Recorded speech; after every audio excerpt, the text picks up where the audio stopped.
बिस्मिल्लाहिर्रहमानिर्रहीम। अस्सलाम वालेकुम दोस्तों, क्या आप जानते हैं कि वो कौन सा ऐसा लफ्ज़ है जो ज़बान पर इंतहाई हल्का है लेकिन क़यामत के दिन नेकियों के तराजू में सबसे भारी होगा?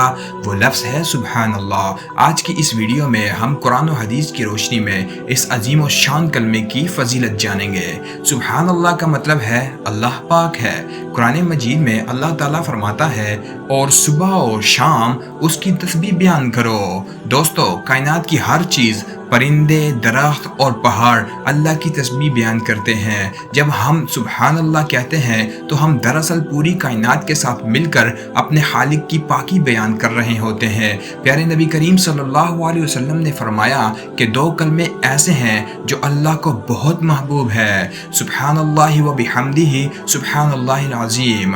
एक और हदीस में आता है कि जो शख्स दिन में 100 मरतबा सुबहान अल्लाह व बिहम्दिही पढ़ता है, उसके गुनाह माफ़ कर दिए जाते हैं, चाहे वो समंदर की झाग के बराबर ही क्यों ना हो। ज़रा सोचिए, सिर्फ 2 से 3 मिनट का ये जिक्र आपके सारे दिन के गुनाहों को धो सकता है। सिर्फ आखिरत ही नहीं, सुबहान अल्लाह पढ़ने से दुनिया में भी सुकून मिलता है।